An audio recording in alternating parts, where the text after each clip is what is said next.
जय जगन्नाथ नमस्कार। आसंतु नजर पकेबा आज मयूरभंज जिलार टॉप न्यूज अपडेट कौन सब रही किंतु ता पूर्व आपण मानक गोटे अनुरोध भिडियोटी को शेष पर्यंत देखि आपणकर सुचिंतित मतामत दिंतु एवं भिडियोटी को लाइक करंतु। आज प्रथम खबर पीआरएम हॉस्पिटल रंगामाटिया को हेब स्थानांतरित एते दूर केमिति जिबे रोगी बारिपदा पीआरएम मेडिकल कॉलेज एवं हॉस्पिटल हेब स्थानांतरित जहां नहीं समस्त लोकों मन में खुशी देखा मिलता बेले अन्यपटे एत दूर बाट रोगी केमिति जिबे से ने भी चिंतार थिबा बेले प्रतिक्रिया प्रकाश पाई कारण पीआरएम हॉस्पिटल बारिपदा सहर थिबा समय रे गमनागमन पर सुव्यवस्था थिबा बेले रंगामाटिया स्थानांतरित हो सारिबा परे ताहा सहर ठारू प्राय 5 ରୁ 6 किलोमीटर दूर हेब सेटाकू जीवापाई कौन सुव्यवस्था नहीं गाड़ी भड़ा कर जावाक रोगी को अधिक खर्चांत होगाकू पड़ो एप्रति सरकार किंबा जिला प्रशासन एथिपाई टाउन बस किंबा अन्यान्य सुव्यवस्था करने को जनसाधारण रे दाबी होछि। परवर्ती खबर बिमुरिया ग्राम निकट कूअरु वृद्धंकर मृतदेह उद्धार कला अग्निशम विभाग। करंजिया थाना अधीन बिमुरिया ग्राम निकट कूअरु सकाळ प्राय 7 घटिका समय जड़े वृद्धंकर मृतदेह को अग्निशम विभाग उद्धार करथिबा अग्निशम अधिकारी दीपक कुमार जेना सूचना देछंती। ग्रामर मोहम्मद सानसुदिया नामक 70 वर्षीय वृद्ध कौन कारण कूह पाखक जाइथिबा बेले सेठारे पड़ जाइथिले। स्थानीय लोक मैंने यह जानिबा परे परिवार वर्ग को खबर देथिले। परिवार वर्ग अग्निशम विभाग को खबर देवा परे अग्निशम अधिकारी श्री जेना नेतृत्व में एक दल घटनास्थल में पहुंची वृद्धों मृतदेह उद्धार करिछि। करंजिया पुलिस शव व्यवच्छेद कराई परिवार वर्ग को हस्तांतरित करिछि। परवर्ती खबर शिमिलीपाले अछंती 40 गोटी महाबल बाघ वन्यप्राणी पीसीसीएफ देले सूचना। वन्यप्राणी पीसीसीएफ प्रेम कुमार झा बड़ सूचना। शिमिलीपाले अछंती 40 गोटी महाबल बाघ सेथिमध्यरु 6 गोटी बाघ छुआ अछंती। चलित वर्ष कैमेरा ट्रापरू यह स्पष्ट होइछि। सेहि भली जिन्नत जमुना व्यतीत शिमिलीपाले थिबा एडल्ट महाबल बाघ मध्यरु 13 गोटी पुरुष महाबल बाघ एवं 17 गोटी बाघुणी अछंती। तेबे अन्य दुईटी महाबल ना बाघुणी ना बाघ ताहा स्पष्ट होई पारुनी। तेबे शिमिलीपाले थिबा महाबल बाघ मध्यरु 18 गोटी कला महाबल बाघ अछंती। आगामी 10 वर्ष मध्य यही संख्या को 100 को पहुँचाइबा लक्ष्य रखी वन विभाग। एने शुक्रवार दिन प्राय 2टा समय भुवनेश्वर ठारे पीसीसीएफ ए बाबद सूचना प्रदान करछंती। परवर्ती खबर करंजिया बनखंडर पृथक पृथक स्थान में 30 गोटी हाथी उपद्रव 70 ऊर्ध्व ग्राम भयर वातावरण। करंजिया बनखंड वनांचल एवं दुधियाणी वनांचल 30 गोटी हाथी पृथक पृथक भाव में उपद्रव जारी रखिबा जଣାपड़ी। करंजिया वनांचल घागरबेड़ा सेक्शन बिमुरिया ग्राम धान जमी निकट में 27टी हाथी थिबा बेले दुधियाणी वनांचल टांगरबिला सेक्शन हाथीमुंडी संरक्षित जंगल निकट में 3 गोटी हाथी डेरा पकाई संध्या 6 घटिका समय वन विभाग पक्षर सूचना मिली। करंजिया बनखंड अधिकारी श्रीकांत नायकों निर्देश क्रमे वन विभाग कर्मचारी माने सजग रही सेमानकर गतिविधि उपर नजर रखिंट।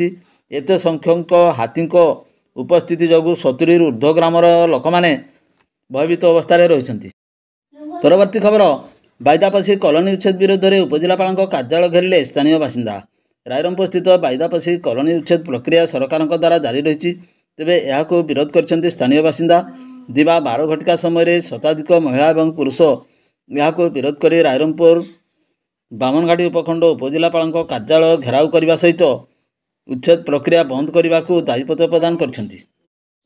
परवर्ती खबर मोरडा थाना अंचल जैनिका 19 वर्षीय युवती को प्रेम जाल फसाई व्यवहार प्रतिश्रुति दे आपत्तिजनक फटो हाथेबा परे परवर्ती मुहूर्त में यह भाइराल करने अभियोग में शुक्रवार राति 9टार मामला रुजु कर तदंत आरंभ कला मोरडा पुलिस। एतला कारिणी पीड़िता 19 वर्षीय युवती अभियोग मुताबक विवाहर प्रतिश्रुति दे अभियुक्त युवक जनक प्रेम जाल फसाइबा सहित युवती मन में विश्वास जन्माई किसी आपत्तिजनक फटो हाथी नहीं। यापर परवर्ती मुहूर्त में यह भाइराल कर देथिला। एने पीड़िता एतला क्रमे मोरडा पुलिस शुक्रवार राति 111 नंबर रे मामला रुजु कर तदंत आरंभ करिछि।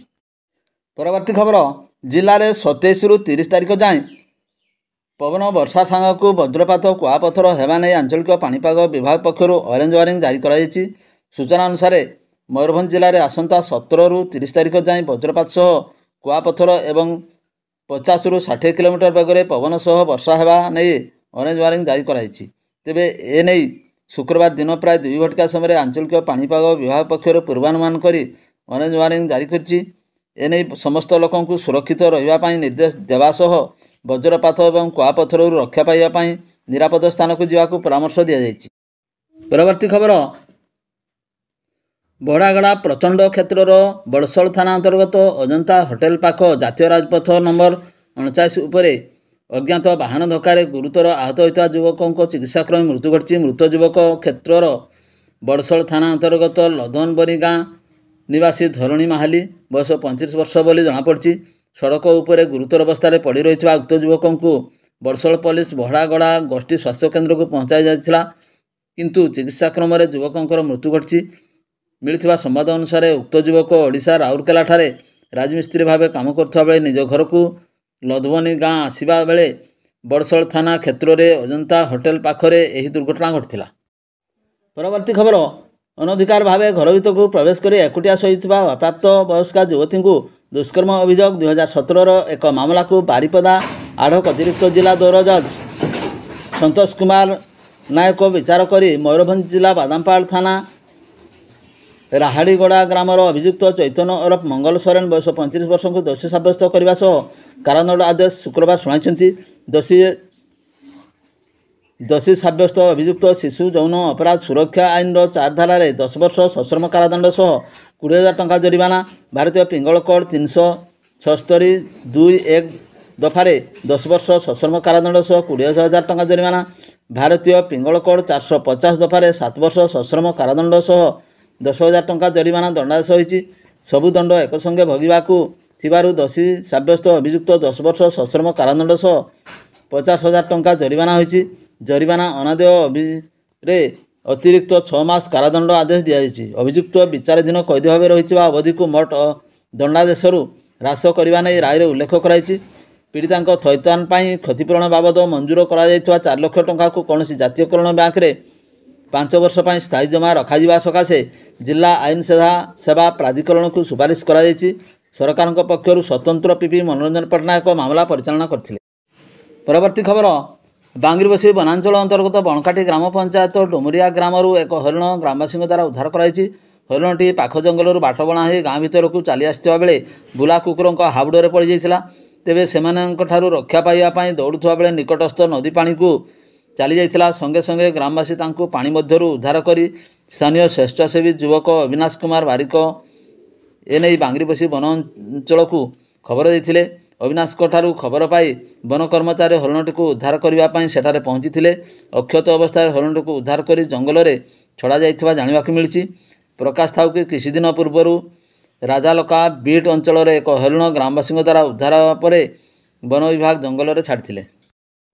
ପରବର୍ତ୍ତୀ ଖବର, କରଞ୍ଜିଆ ବ୍ଲକର ବିଭିନ୍ନ ସ୍ଥାନରେ ବେଆଇନ ମହୁଲି ମଦ କାରବାର ବୃଦ୍ଧି ପାଇଥିବା ଯୋଗୁଁ ଅବକାରୀ ବିଭାଗ ଚଳଚଞ୍ଚଳ ହୋଇ ଅବକାରୀ ଡେପୁଟି ସୁପରିଟେଣ୍ଡେଣ୍ଟ ସୌମ୍ୟରଞ୍ଜନ ବେହେରାଙ୍କ ତତ୍ତ୍ୱାବଧାନରେ କରଞ୍ଜିଆ ଅବକାରୀ ଥାନା ଇନ୍ସପେକ୍ଟର ସଞ୍ଜୟ କୁମାର କାଣ୍ଡି ଏବଂ କରଞ୍ଜିଆ ଥାନା ସବ୍ ଇନ୍ସପେକ୍ଟର ବଳରାମ ମହାରଣା, କରଞ୍ଜିଆ ଅବକାରୀ OIC Rashmiranjan Nayak, ASI Phulmani Nayak, constable Pithanath Murmu, Anshuman Parida, Alok Sutar ତଥା କିଛି ପୁଲିସ କର୍ମଚାରୀଙ୍କ ସହଯୋଗରେ କରଞ୍ଜିଆ ବ୍ଲକ ଜରାସାହି ଗ୍ରାମ ଏବଂ ଖଣ୍ଡିଆଦର ନଦୀ ଝରଣା ନିକଟରେ ଥିବା ବନ୍ଧଠାରୁ ମହୁଲି ମଦ ରନ୍ଧାଯାଉଥିବା ଖବର ପାଇ ଚଢ଼ାଉ କରାଯାଇଥିଲା। ତେବେ ମଦ ତିଆରି କରୁଥିବା ଲୋକେ ଏ ବିଷୟରେ ଜାଣିପାରି ନିକଟସ୍ଥ ଜଙ୍ଗଲ ମଧ୍ୟକୁ ପଳାଇଯାଇଥିଲେ। ସେଠାରୁ 230 ଲିଟର ମହୁଲି ମଦ ଏବଂ 6,000 ଲିଟର ପଚ ଜବତ କରି ନଷ୍ଟ ମଧ୍ୟ କରି ଦିଆଯାଇଥିଲା ଏବଂ ମଦ ପ୍ରସ୍ତୁତିରେ ବ୍ୟବହୃତ ବିଭିନ୍ନ ସରଞ୍ଜାମଗୁଡ଼ିକ ମଧ୍ୟ ନଷ୍ଟ କରାଯାଇଥିଲା।